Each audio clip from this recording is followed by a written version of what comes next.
Con el fallecimiento del presidente mexicano Benito Juárez el 18 de julio de 1872, inicia la historia de mitificación y de enaltecimiento del personaje que lo convertiría en el gran referente del buen estadista que goza de legitimidad política y moral. Sin embargo, ¿por qué entendemos a Juárez como un personaje tan trascendente? La investigadora e historiadora Rebeca Villalobos Álvarez nos lo explica en su libro El culto a Juárez, la construcción retórica del héroe, 1872-1976, editado por Grano de Sal.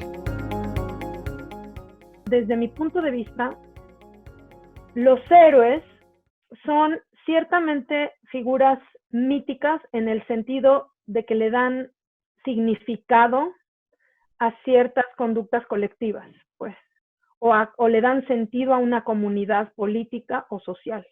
El héroe es un dispositivo con el que se puede persuadir a otros, ¿sí? ¿Cuándo se puede persuadir a otros utilizando una figura heroica? Cuando uno mismo cree en ella, cuando la moviliza o cuando los otros creen en ella y uno lo percibe. Mi propuesta, la del libro propiamente, es invitar a reflexionar en torno a lo que a partir de su muerte se ha asociado con el nombre de Juárez y que por lo tanto condiciona necesariamente nuestra forma de aproximarnos al personaje o de hablar de él. Juárez es importante por lo que hizo en vida, sí, pero también por el referente en que se ha llegado a convertir.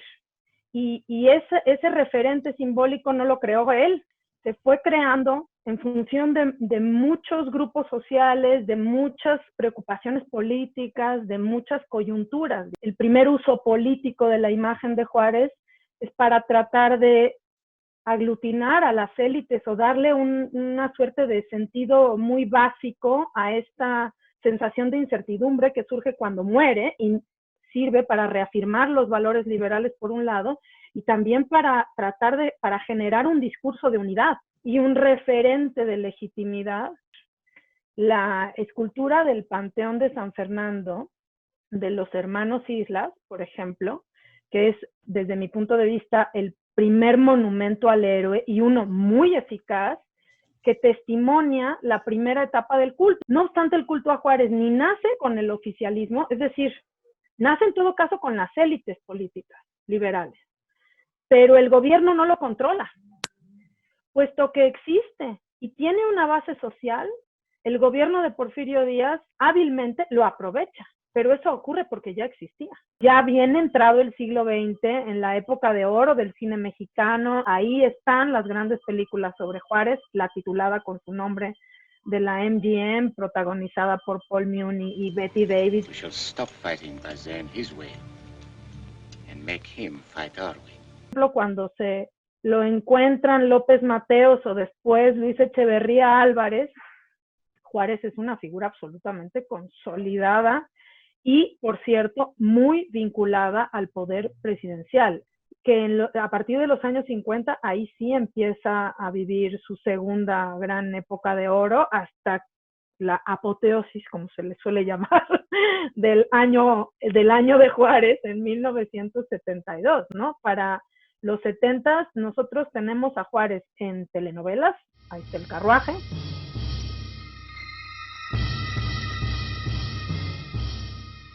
A mediados de la década de 1970, el comediante Manuel El Loco Valdés estelariza un programa que se llama El Show de Loco Valdés, en donde hace un chascarrillo de la figura del benemérito. La Secretaría de Gobernación le llama la atención y recibe una amonestación. Es una época en que los héroes nacionales eran intocables. Eso ahora ya no pasaría, naturalmente ya no pasaría. Mucho nos dice de lo que Juárez ha significado, no solo para los gobiernos, sino para la gente a lo largo de los años, el que no se le cuestione ni visualmente. No sé, ahora apenas empiezo a ver, por ejemplo, estos memes del Juárez extraterrestre que se suscitaron por estos bustos horrorosos, que uno develado me parece en Veracruz. ¿Qué significado podría dársele ahora a la mención de Juárez en el discurso del presidente Andrés Manuel López Obrador en su reciente visita a los Estados Unidos? El vínculo con Lincoln, insisto, es natural, pero que sí tiene fuerza retórica el que el presidente de México vaya y ofrende un arreglo floral en la tumba de Juárez y seguidamente vaya a la de Lincoln, ¿no? En el entendido de que ese personaje legitima la lucha del juarismo, que al mismo tiempo es la lucha nacional por excelencia, ¿no? Esa es la razón por la cual esas dos imágenes son de hecho ya icónicas. Así, el lector entenderá y verá de una manera diferente la imagen de un Benito Juárez que nos han enseñado a venerar desde nuestra tierna infancia. El libro El culto a Juárez, la construcción retórica del héroe 1872-1976, editado por Grano de Sal, se publica hoy 18 de julio.